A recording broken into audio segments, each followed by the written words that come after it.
നമുക്ക് ഇന്നത്തെ വീഡിയോയിൽ ഡിസ്കസ് ചെയ്യുന്നത് NCERT exercise questions +2 physics exercise 1.10 ആണ്.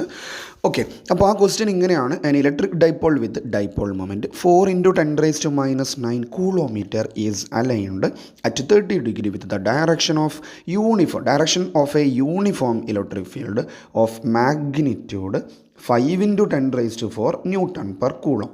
Then calculate the magnitude of torque acting on the dipole എന്നാണ് നമ്മുടെ ആ ക്വസ്റ്റ്യൻ. അപ്പോൾ എക്സസൈസ് 1.10 ആണ് ക്വസ്റ്റ്യൻ. അപ്പോൾ ക്വസ്റ്റ്യൻ നമുക്ക് മനസ്സിലാക്കേണ്ട കാര്യം കോൺസെപ്റ്റ് അതാണ് മനസ്സിലായത്. ടോർക്കാണ് electric dipole when an electric dipole of electric dipole moment P is placed in a uniform electric field of magnitude E ആണെങ്കിൽ അവിടെ ഉണ്ടാകുന്ന അറ്റ് ആൻ ആംഗിൾ തീറ്റയാണ് പ്ലേസ് ചെയ്തിട്ടുണ്ടായത്. നമുക്ക് ആ ഫിഗർ കേസ് ജസ്റ്റ് ഒന്ന് ഇതാണ് യൂണിഫോം ഇലക്ട്രിക് ഫീൽഡ് എന്ന് വിചാരിക്കട്ടോ. This one is uniform electric field. അവിടെ ഒരു ഡൈപോൾ ഇങ്ങനെ വെച്ചിട്ടുണ്ട്. ഓക്കെ, ഡൈപോൾ വെച്ചിട്ടുണ്ട്. There is +Q and -Q ഉണ്ട്. ഇങ്ങോട്ടേക്കായിരിക്കും +Q ഉണ്ടാകുന്ന ഫോഴ്സ്. ഇലക്ട്രിക് ഫീൽഡിൻ്റെ അതേ ഡയറക്ഷനിലാണ് പോസിറ്റീവ് ചാർജിന് ഉണ്ടാകുന്ന ഫോഴ്സ് എന്ന് പറഞ്ഞു കഴിഞ്ഞാൽ നെഗറ്റീവ് ചാർജിൻ്റെ ഫോഴ്സ് ഇങ്ങോട്ടേക്ക് ഉണ്ടാകും. ഇവർ വെച്ചിരിക്കുന്ന ആംഗിളാണ് തീറ്റ എന്ന് പറഞ്ഞു കഴിഞ്ഞാൽ സ്വാഭാവികമായിട്ട് അവിടെ ഒരു ടോർക്ക് എക്സ്പീരിയൻസ് ചെയ്തിട്ടുണ്ടാകും. കാരണം അവിടെ നെറ്റ് ഫോഴ്സ് അവിടെ നമുക്ക് നോർമലി പറയുന്ന കേസ് എന്ത് ചെയ്യും, അവിടെ നെറ്റ് ഫോഴ്സ് ഉണ്ടാവില്ല, പക്ഷേ ടോർക്ക് അവിടെ നമുക്ക് ഉണ്ടാകുന്നതാണ്.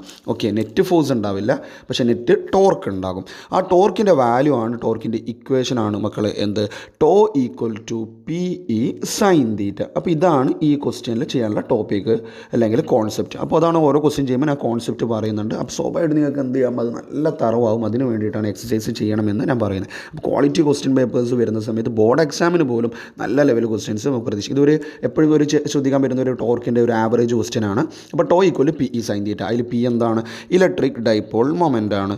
What is the equation of electric dipole moment 2AQ. ഇന്നലത്തെ പ്രോബ്ലത്തിൽ നമ്മൾ തുടങ്ങി. അങ്ങനെ കറക്റ്റ് ഓർഡറിൽ വന്നു കഴിഞ്ഞാൽ ഈ ടോപ്പിക്കിനെ കുറിച്ച് നല്ല ബോധേഡൻസ് ഉണ്ടാവും. ഓക്കെ, നല്ല അവയർനെസ് ഉണ്ടാവും. അപ്പോൾ ടോപ്പിക്കുമായി ബന്ധപ്പെട്ട് നിങ്ങൾ വേണം പ്ലേലിസ്റ്റ് നോക്കിയാൽ അത് ടോപ്പിക്സ് അവിടെ കിടക്കുന്നുണ്ട്. പ്രോബ്ലം ചെയ്യുമ്പോൾ നിങ്ങൾക്ക് ആ ഇക്വേഷൻസും കാര്യങ്ങളും അതെങ്ങനെ അപ്ലൈ ചെയ്യേണ്ടത്, ആ കോൺസെപ്റ്റ് ഏറ്റവും കിട്ടുന്നത് പ്രോബ്ലംസ് മാക്സിമം ചെയ്തോട്ടോ. നമുക്ക് നോക്കി നോക്കാം. അപ്പോൾ ക്വസ്റ്റ്യനിൽ നമുക്ക് ഇവിടെ ഒന്നുമില്ല, വേറെ ഒന്നും തന്നിട്ട് ഇവിടെ വേറെ ഒരു വലിയ ബുദ്ധിമുട്ടോ കാര്യങ്ങളൊന്നുമില്ല. എന്തുകൊണ്ടാണ് മക്കളെ വലിയ ബുദ്ധിമുട്ടില്ല എന്ന് ഞാൻ പറയാൻ കാരണം നമുക്ക് ടോർക്കാണ് കണ്ടുപിടിക്കേണ്ടത്. ക്വസ്റ്റ്യനിൽ ഇലക്ട്രിക് ഡൈപോൾ മൊമെൻറ്റ് എന്ന് പറയുന്നത് P തന്നിട്ടുണ്ട്, ഇലക്ട്രിക് ഫീൽഡ് തന്നിട്ടുണ്ട്, തീറ്റ തന്നിട്ടുണ്ട്, പിന്നെന്താ ഡയറക്റ്റ് കൊടുക്കുക, വേറെ ഒന്നുമില്ല. അതുകൊണ്ട് തന്നെ ബോർഡ് എക്സാമിന് എക്സ്പെക്റ്റ് ചെയ്യാൻ പറ്റുന്ന ഒരു ക്വസ്റ്റ്യൻ ആണത്. ഒരു ആവറേജ് ക്വസ്റ്റ്യൻ എന്നേ പറയേണ്ടതുള്ളൂ. ഓക്കെ, അപ്പോൾ ഡൈപോൾ മൊമെൻറ്റ് എന്ന് പറഞ്ഞു കഴിഞ്ഞാൽ P ആണ്. P തന്നിട്ടുണ്ടായിരുന്നു ക്വസ്റ്റ്യനിൽ. എത്രയാണ് ഡൈപോൾ മൊമെൻറ്റ്? 4 ആണല്ലേ. അപ്പോൾ ഡൈപോൾ മൊമെൻറ്റ് 4 × 10⁻⁹ കൂളോമീറ്റർ എന്നാണ് പറയുന്നത്. അപ്പോൾ Pന് പകരം 4 × 10⁻⁹. Then what is electric field? 5 × 10⁴ എന്നാണ് പറയുന്നത്. Electric field 5 × 10⁴. Then sine theta. തീറ്റേൻ്റെ വാല്യൂ എത്രയാണ്? തീറ്റേൻ്റെ വാല്യൂ 30 ഡിഗ്രിയാണ്. അപ്പോൾ നമുക്കിവിടെ എത്ര ഒരു 5 × 10⁴ ആണ്. ദെൻ തീറ്റേൻ്റെ വാല്യൂ എന്ന് പറഞ്ഞു കഴിഞ്ഞാൽ 30 ഡിഗ്രിയാണ്. സോ സൈൻ 30 ഡിഗ്രി നമ്മൾക്ക് വരും. സൈൻ 30ൻ്റെ വാല്യൂ എത്രയാണ് മക്കളെ? 1/2. ഇത് ചെയ്താൽ ആൻസറായി, വേറെ ഒന്നുമില്ല. അതുകൊണ്ടാണ് പറഞ്ഞത് ഒരു വളരെ സിമ്പിൾ. അത് എല്ലാം വരും കേട്ടോ. ഇന്നലത്തെ ആണെങ്കിലോ ലാസ്റ്റ് ഡൈക്കിളിൻ്റെ വന്നതാണെങ്കിലോ മിന്നാന്തി ആണെങ്കിലോ ഭയങ്കര ലെവലായിരുന്നു. ഡയറക്ഷനൊക്കെ വന്നിട്ട് ഇലക്ട്രിക് ഫീൽഡിൻ്റെ ക്വസ്റ്റ്യൻ മിഡ് പോയിന്റിലൊക്കെ ചോദിച്ചു. കാരണം അത്ര കറക്റ്റ് നിങ്ങളത് കാണണം മക്കളെ. 4 × 5 എത്രയാണ്? 20 ആണല്ലേ. 4 × 5 20 ആണ്. -9 ഉണ്ട്, 4 ഉണ്ട്. -9ഉം 4ഉം വരുന്ന കഴിഞ്ഞാൽ 10⁻⁻4 ആയിരിക്കും ബാക്കി ഉണ്ടാവുക. × ഹാഫും കൂടി ഉണ്ടാവും 1/2. 20/2 എന്ന് പറഞ്ഞാൽ എത്രയാണ്? 10 ആണ്. അപ്പോൾ ഫൈനൽ ആൻസർ എത്രയാണ്? ടോ = 10 × 10⁻⁻5 എന്ന് പറഞ്ഞാൽ എത്രയാണ്? 10⁻1 × 10⁻⁻5. 1 - 5 ദാറ്റ് ഈസ് 10⁻⁻4 SI യൂണിറ്റ്. ടോർക്കിൻ്റെ SI യൂണിറ്റ് എന്താണ്? ന്യൂട്ടൺ മീറ്റർ എന്ന് പറയാം, അല്ലെങ്കിൽ ജൂൾ എന്ന് പറയാം. ഇതൊക്കെ ടോർക്കിൻ്റെ SI യൂണിറ്റ് ആണ്. അപ്പോൾ വളരെ സിമ്പിളായിട്ടുള്ള കാര്യമാണ്. അപ്പോൾ ഏതാ concept? When an electric dipole is placed in an uniform electric field of intensity E at an angle θ, what will be the torque? Tau = PE sin θ, where P ആണ് ആര്?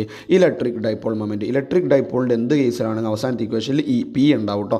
ഇയിലാണ് വെച്ചിരിക്കുന്നത്, തീറ്റ ആംഗിളാണ് വെച്ചിരിക്കുന്നത്. അപ്പോൾ സൈൻ ആണ് വരിക, because torque is A vector quantity. Okay, അങ്ങനെ ചിന്തിക്കുക. Energy ആണെങ്കിലോ പൊട്ടൻഷ്യൽ എനർജി ആണെങ്കിലോ നമുക്ക് സ്വാഭാവികമായിട്ട് കോസ് ആണ് വരിക. നമുക്ക് എന്ത് ചെയ്യാം, അത് ഈ ചാപ്റ്ററിലുണ്ട്, അല്ലെങ്കിൽ സെക്കൻഡ് ചാപ്റ്ററിലായിട്ട് നമുക്ക് ഡിസ്കസ് ചെയ്യാൻ പറ്റുന്ന കാര്യമാണ് ഡൈപോളിൻ്റെ പൊട്ടൻഷ്യൽ എനർജി വർക്കുമായി ബന്ധപ്പെട്ടുള്ള കാര്യങ്ങൾ.